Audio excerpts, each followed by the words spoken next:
베드로전서 1장 13절부터 21절까지 말씀을 본문으로 해서요, 주실 은혜를 온전히 바랄지어다, 주실 은혜를 온전히 바랄지어다 라는 제목으로 말씀을 나누도록 하겠습니다. 오늘 본문은 그러므로 접속사로 시작이 됩니다. 그러므로 접속사는 앞에 있던 내용을 근거로 해가지고 어떤 결론이나 또 권면을 전할 때 사용하는 접속사이죠. 앞의 내용은 이렇습니다. 우리가 이 땅에 믿음으로 사는 동안에 여러 가지 시험이 있다, 고난을 당한다. 이로 인해서 잠깐 동안 근심되게 하지 않을 수가 없다. 그러나 우리에게는 산 소망이 있다. 썩지도 더럽지도 쇠하지도 않는, 우리를 위해서 저 하늘에 예비하신 천국 유업이 있다. 고난이 있지만 고난과는 비교할 수 없는 큰 영광이 약속되어 있다. 칭찬과 영광과 존귀를 베풀어 주실 것이다 라는 사실이에요. 바로 이 내용을 근거로 해서 오늘 본문 말씀에 그러므로 접속사와 함께 우리에게 권면을 전해주고 계십니다. 13절 말씀을 같이 읽겠습니다. 시작. 허리를 동이고 근신하여 예수 그리스도께서 나타나실 때에 너에게 가져다 주실 은혜를 온전히 바랄지어다. 아멘. 예수 그리스도께서 나타나실 때 예수님 반드시 다시 오십니다. 영광 중에 나타나세요. 그리고 그때 우리에게 가져다 주실 은혜가 있습니다. 그 은혜를 온전히 바라보라라는 거예요. 어떤 은혜들이 약속이 되어 있을까요? 3절과 4절 말씀을 보니까 썩지도 더럽지도 쇠하지도 않는 우리를 위해서 하늘에 예비된 유업 곧 천국을 은혜로 베풀어 주십니다. 또 5절에 말세에 나타내기로 예비된 구원을 은혜로 베풀어 주실 거예요. 우리 예수님 믿을 때 이미 구원을 받았습니다. 근데 그 구원은 영혼의 구원이죠. 우리 육체는 아직까지 구원을 받지 못했습니다. 그렇기 때문에 이 땅에 사는 동안에 육체로 겪는 고난이 있고 또 반드시 한 번은 죽어야만 하는 거예요. 그러나 예수님 다시 오실 때 그때는 영혼과 육체 모두가 완전한 구원, 영화의 구원을 은혜로 베풀어 주십니다. 또 7절에 칭찬과 영광과 존귀를 은혜로 베풀어 주실 거예요. 언제요? 예수님 다시 오시는 그때, 영광 중에 나타나시는 바로 그때 믿음으로 남은 그들에게 은혜를 가져다 주실 겁니다. 바로 그 은혜를 온전히 바라보셔야만 하는 거예요. 우리가 이 땅 사는 동안에 우리가 바라봐야 될 참 소망, 살아있는 산 소망은 바로 이것들입니다. 이 땅에서 우리가 바라볼 만한 소망이 있나요, 없나요? 없습니다. 어떤 완전한 지도자가 있어서 우리가 그를 신뢰하고 의지할 수 있을까요? 정의와 공의를 시행하는 의로운 법관들이 있어가지고 우리가 그를 기대할 수가 있을까요? 그런 자들이 있기는 한가요? 이 땅은 완전하지 않습니다. 지나가는 것들이에요. 우리가 소망하고 바랄 만한 대상이 아닙니다. 우리가 바라봐야 할 산 소망은 다시 오실 예수님, 그리고 그때 우리에게 가져다 주실 은혜, 우리는 그것을 온전히 바라봐야만 하는 거죠. 이를 위해서 베드로 사도가 우리에게 한 4가지를 지시해 주십니다. 첫 번째로 우리 마음의 허리를 동여매고 근신하라라는 거예요. 13절 말씀을 다시 한번 읽겠습니다. 시작. 그러므로 너희 마음의 허리를 동이고 근신하여 예수 그리스도께서 나타나실 때에 너희에게 가져다 주실 은혜를 온전히 바랄지어다. 아멘. 허리를 동인다. 말은 긴장하라, 준비하라 라는 의미인 거죠. 다시 오실 예수님, 그분을 맞이할 준비를 하라라는 거예요.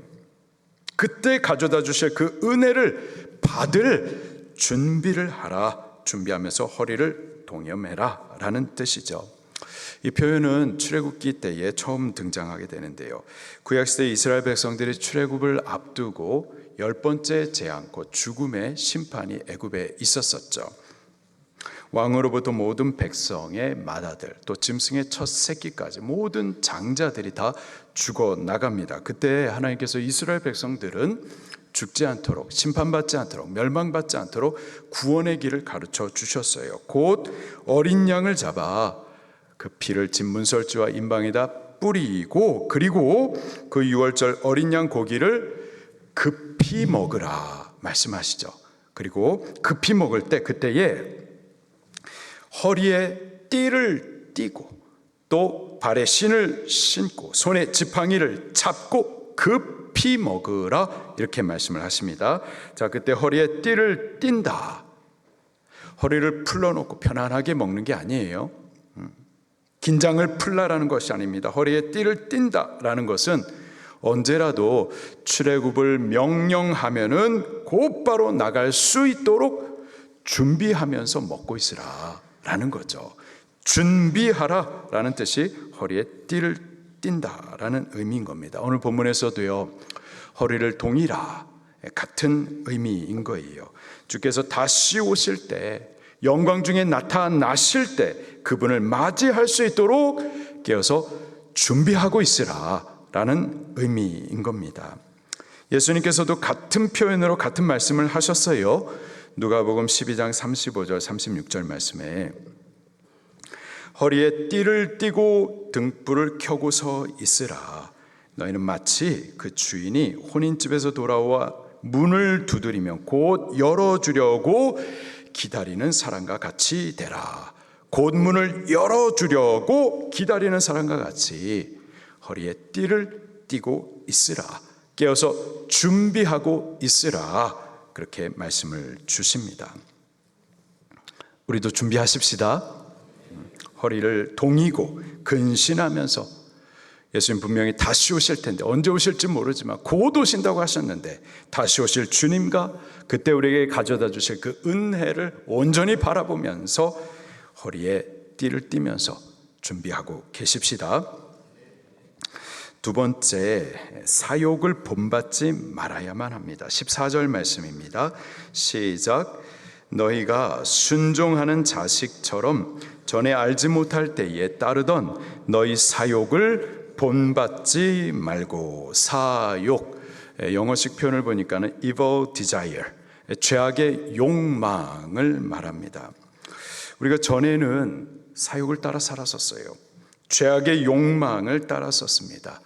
육신의 소욕을 쫓았어요.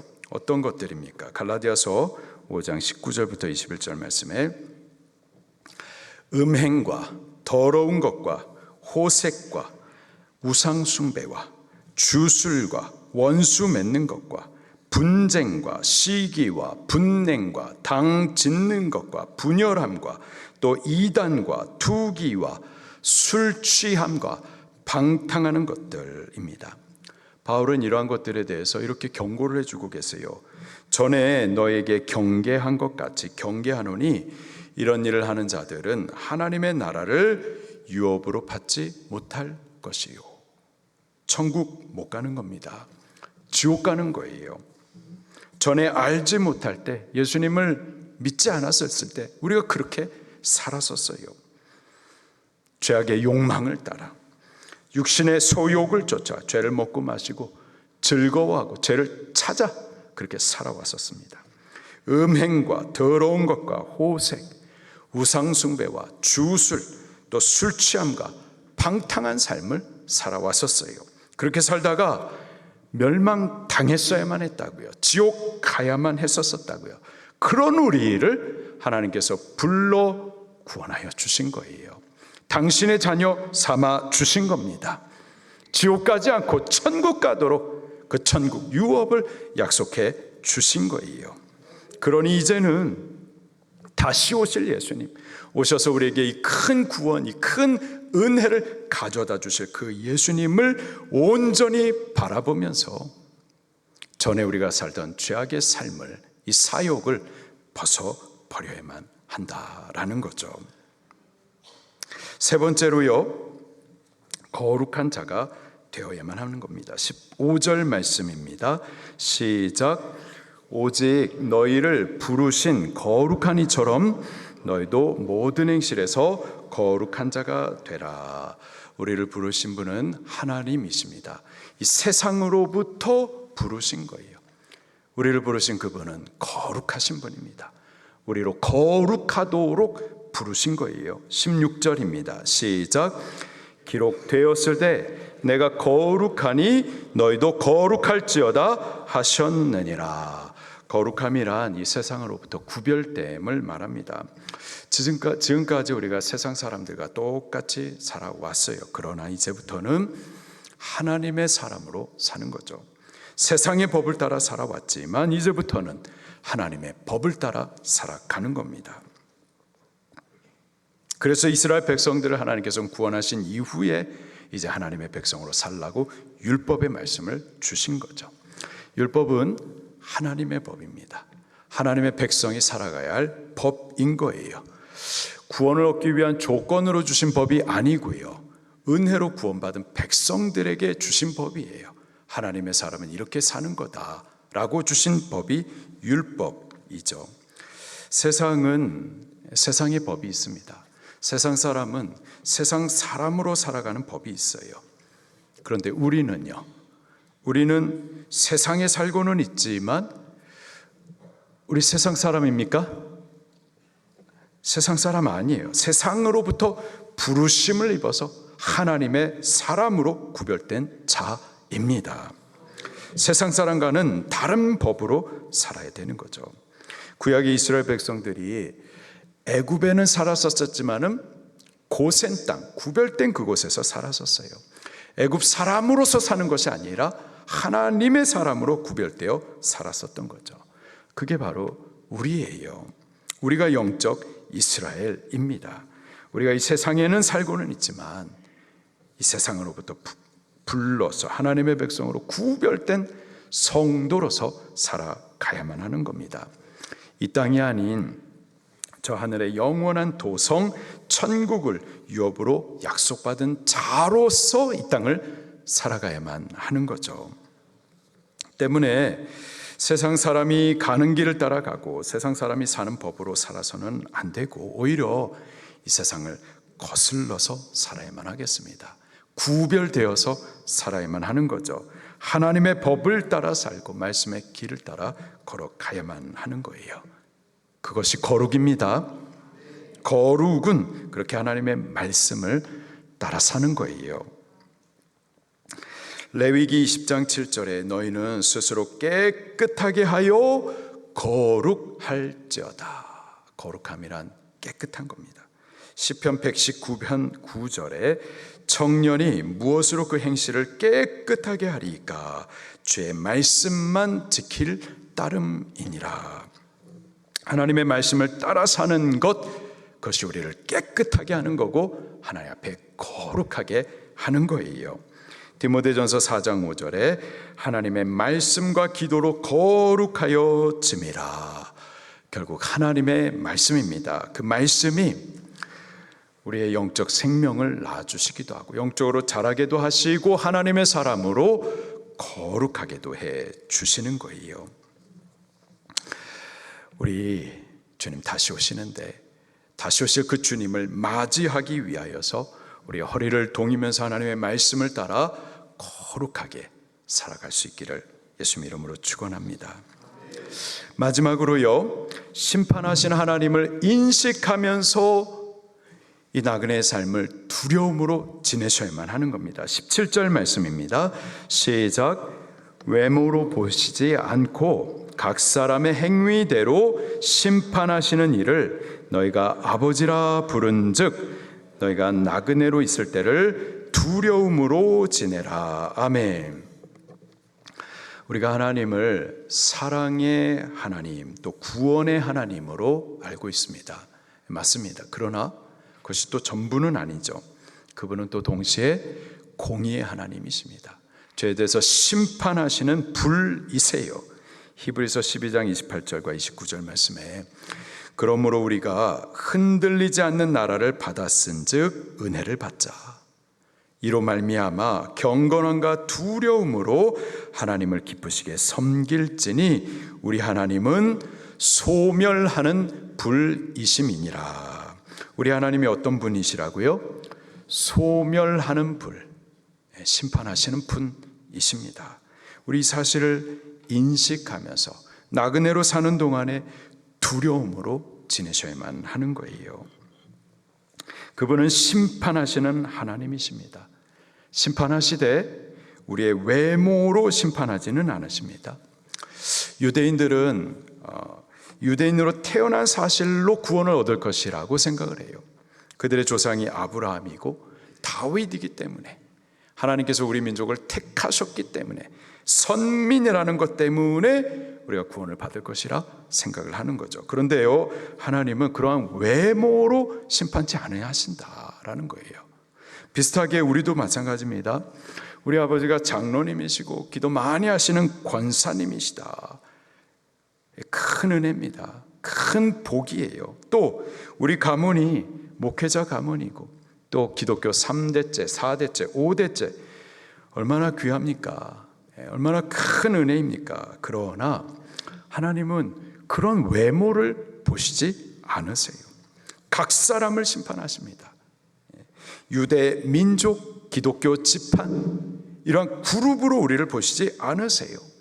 각 사람으로 보시고요, 또 각 사람의 행위를 따라서 심판하세요.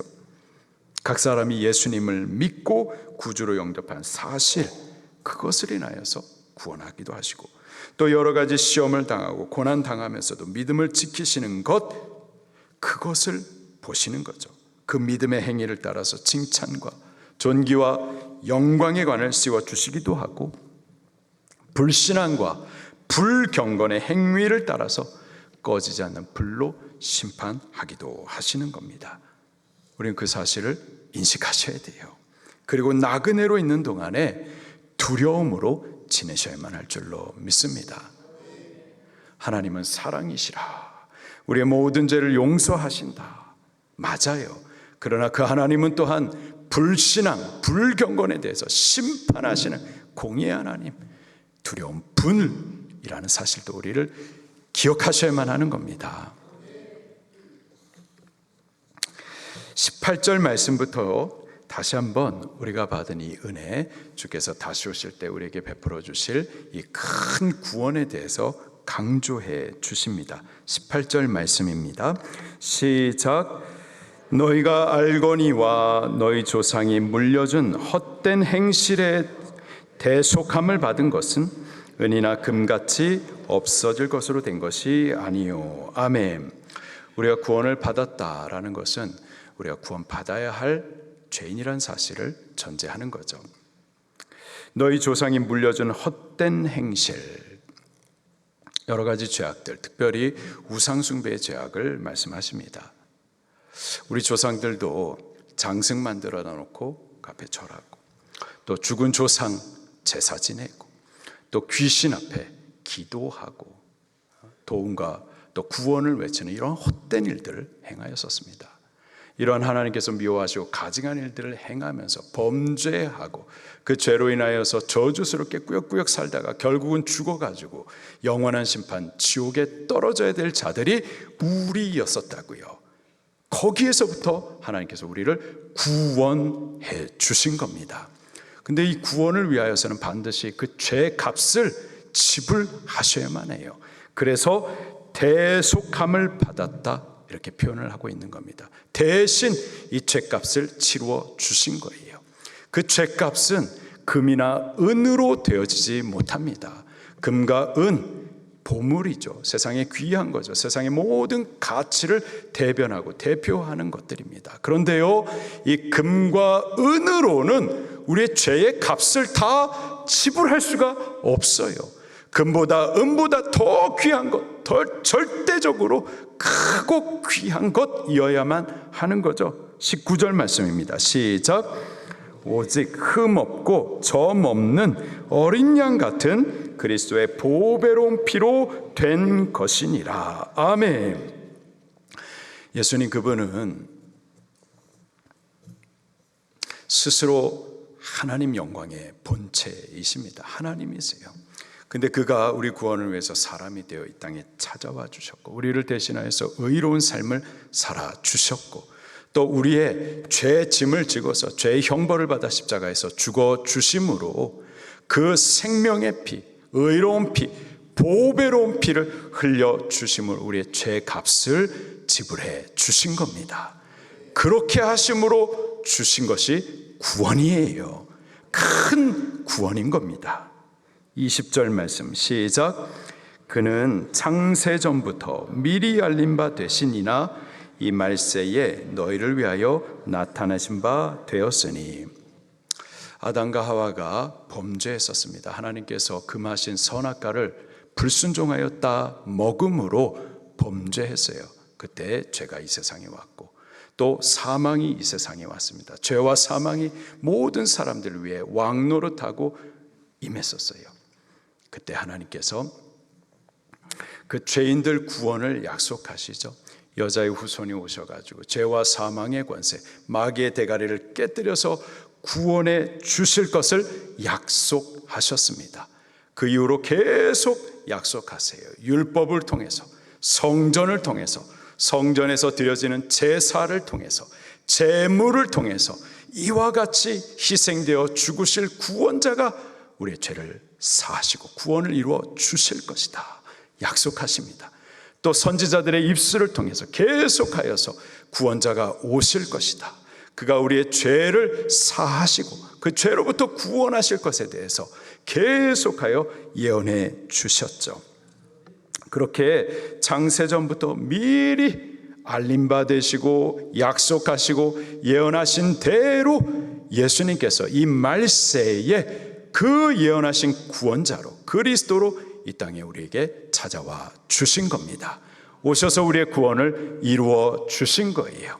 우리 구원을 이루실 때 값없이 이루신 것이 아니라 죽으시고 부활하심으로 이루신 구원이에요. 21절 말씀입니다. 시작. 죽은 자 가운데서 살리시고 영광을 주신 하나님을 그리스도로 말미암아 믿는 자니 너희 믿음과 소망이 하나님이 있게 하셨느니라. 아멘. 예수님 그분은 죽은 자 가운데서 살아나신 분이십니다. 그분은 먼저 죽으셨어요. 우리를 대신하여 죄인의 죽음을 죽으신 겁니다. 우리의 죄짐을 지고서 그 죄값이 사망이기 때문에 우리를 대신하여 죽으시고 우리 죄를 사하셨고 우리가 받아야 될 심판을 면케해 주셨습니다. 또한 그분은 다시 살아나셨어요. 죄와 사망 마귀의 권세를 이기시고 부활하심으로 우리의 구원의 의를 다 이루어 주셨습니다. 그분의 부활은 우리를 대표한 부활이에요. 우리를 대표하여 죄와 사망 마귀의 권세를 이기시고 부활하셨기 때문에 예수님 안에서 우리들도 죄와 사망 마귀의 권세를 이겼습니다. 그렇게 우리를 구원해 주심으로 이제 하나님 안에 소망을 갖게 해 주셨어요. 하나님의 나라, 저 영원한 천국을 유업으로 얻도록 바라보게 하신 겁니다. 완전한 구원, 영화의 구원, 우리의 영혼뿐만 아니라 새 몸으로 부활해 가지고 얻게 될 저 영원한 천국을 바라보게 하셨어요. 예수님 다시 오실 때 믿는 자로 남은 자로 우리를 칭찬과 영광과 또 존귀의 관을 씌워 주실 것에 대한 소망으로 바라보게 해 주셨다고요. 베드로 사도는 바로 그 사실을 온전히 바라보라 우리에게 권면해 주고 있는 겁니다. 이 현실 세상 가운데서 우리가 믿음을 지키고자 한다면 여러 가지 시험이 있고 고난이 있어요. 이로 인해서 잠깐 동안 근심하게 되지 않을 수가 없습니다. 우리가 보는 것, 들리는 것들 가운데에서 우리를 낙심하게 하고 실망하게 하고 좌절하게 하고 혹은 분노하게 하는 것들이 있어요. 그러나 그런 것들로 인하여서 우리의 초점을 잃어버려서는 안 되고 우리의 눈은 더욱 다시 오실 예수 그리스도 그분에게 집중하셔야만 하는 겁니다. 그리고 그때에 오셔가지고 우리에게 가져다 주실 그 은혜, 그 큰 구원을 더욱 바라보셔야만 하는 거예요. 우리 이번 한 주간을 사는 동안에 그렇게 사십시다. 다시 오실 예수 그리스도, 그분을 온전히 바라보면서 그때 우리에게 가져다 주실 그 큰 은혜, 큰 구원을 온전히 바라보면서 우리 마음의 허리를 동이십시다. 근신하여 깨어 있으십시다. 언제든 다시 오실 주님 맞이할 준비하십시다. 그리고 이전에 몰랐었을 때, 예수님 믿기 전에 그렇게 육신의 소욕, 죄악의 욕망을 따라 살아갔던 것들 싸워 가십시다. 그리고 하나님의 말씀을 따라서 우리의 행실을 거룩하게 사십시다. 심판자이신 하나님을 인식하면서 우리 나그네로서의 이 삶을 좀 두려움으로, 근신함으로 살아갈 수 있기를 예수님 이름으로 축원합니다. 말씀 붙들고 통성으로 기도하시겠습니다.